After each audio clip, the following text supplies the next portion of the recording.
गरीब नौकर ने सिखाई इंसानियत। बहुत समय पहले की बात है। एक गांव में एक बहुत ही अमीर सेठ रहता था। उसके पास पैसे तो इतने थे कि दिन भर खर्च करे तो भी खत्म ना हो। ज़्यादा पैसे होने की वजह से वो सेठ महंगे महंगे कपड़े पहनता, महंगे महंगे जूते पहनता, खाने के लिए भी महंगी चीज़ें। लेकिन उस सेठ की सिर्फ एक ही कमी थी। वो हर चीज़ को पैसे से ही तोलता था। उसकी नज़र में इंसानियत नाम की कोई चीज़ नहीं थी। वह उन्हीं लोगों को महत्व देता था जो पैसों में धनी हों या उससे ज़्यादा हैसियत के हों। और जो गरीब लोग उसके पास आते थे तो वह उन्हें दुत्कार कर भगा देता था। सेठ के केवल एक ही संतान थी और वो भी पुत्री थी। उसे इसी बात का दुख था कि मेरे पास संपत्ति तो बहुत है, लेकिन उसे खाने के लिए वारिस ही नहीं है। क्योंकि बेटी को तो वो वारिस मानता ही नहीं था, क्योंकि उसे ये पता था आज नहीं तो कल बेटी की शादी हो जाएगी और वो अपने घर चली जाएगी, तो मेरी इस अपार संपत्ति का क्या होगा। लेकिन इसके बावजूद भी वो अपनी संपत्ति में से एक आना भी गरीबों को नहीं देता था, चाहे कोई कितनी भी परेशानी में हो। लेकिन वो कभी किसी की मदद नहीं करता था। सेठ की पत्नी और बेटी बहुत ही उदार स्वभाव के थे। वो उसे प्रतिदिन समझाते थे कि भगवान ने आपको संपन्न बनाया है तो आपका कर्तव्य बनता है कि आप ज़रूरतमंदों की मदद करें। सेठ की बेटी रोज अपने पिता को समझाती थी, पिताजी, आप भगवान का धन्यवाद कीजिए कि उन्होंने देने वालों में आपका नाम रखा है, ना कि लेने वालों में। उसके बावजूद भी आप कभी किसी की उसकी परेशानी में मदद नहीं करते। लेकिन सेठ के कानों में अपनी बेटी की बातों से जूं तक नहीं रेंगती। एक दिन की बात है। सेठ की अचानक से तबीयत बहुत ज़्यादा खराब हो गई। उसकी पत्नी और उसकी बेटी भी अपने नाना के यहाँ पर गए हुए थे। सेठ बहुत परेशान हो गया। अब मैं क्या करूं? सेठ की स्थिति इतनी बिगड़ गई कि वो अस्पताल तक जाने में सक्षम नहीं था। सेठ के यहाँ पर एक लड़का रामू काम करता था, जो कि बहुत ही व्यवहार कुशल था और सेठ के पूरे परिवार की ईमानदारी से सेवा करता था। लेकिन सेठ उसको भी हर बात पर सुनाता ही रहता था।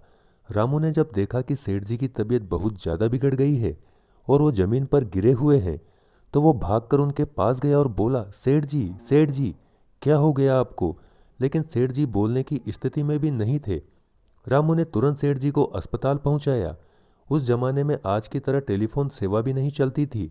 इस वजह से रामू सेठ के परिवार को सूचना भी नहीं दे पा रहा था। उसने एक व्यक्ति को सेठानी और उसकी बेटी के पास भेजा ताकि उनको सेठ जी की तबीयत के बारे में पता लग सके।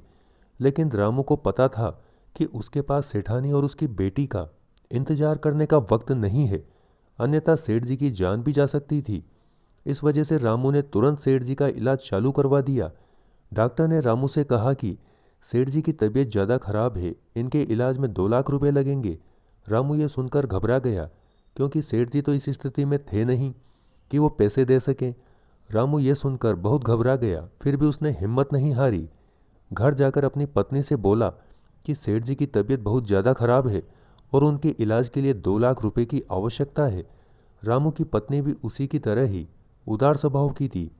रामू की पत्नी ने तुरंत अपने गहने निकालकर अपने पति को दे दिए और बोली, आप इन्हें सुनार के यहाँ पर गिरवी रख दीजिए और इनसे जो पैसे आपको मिले वो आप सेठ जी के इलाज में लगाइए।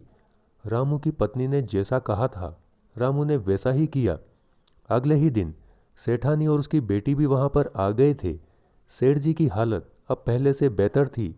सेठ जी को जब ये पता चला कि रामू ने ही उनकी जान बचाई है, तो वो बहुत ज़्यादा शर्मिंदा हुए, क्योंकि उनकी नज़र में रामू एक नौकर से ज़्यादा नहीं था। सेठ जी को अपने किए हुए पर बहुत पछतावा हुआ। उन्होंने हाथ जोड़कर रामू से क्षमा मांगी और बोले, आज के बाद मैं किसी गरीब का अपमान नहीं करूंगा और हर जरूरतमंद की मदद करूंगा। यह सुनकर सेठ जी का पूरा परिवार अत्यंत खुश था कि आखिरकार उन्हें बुद्धि आ ही गई।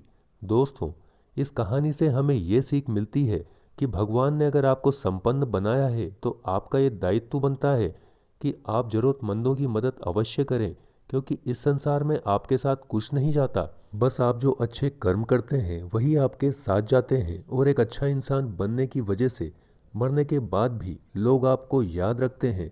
आप सभी से मैं यही कहना चाहता हूँ कि अगर आप संपन्न हैं तो अपने आसपास के सभी ज़रूरतमंदों की मदद ज़रूर करें। दोस्तों, आपको हमारा ये वीडियो कैसा लगा? कमेंट करके हमें ज़रूर बताएं। चैनल को लाइक शेयर सब्सक्राइब करना ना भूलें।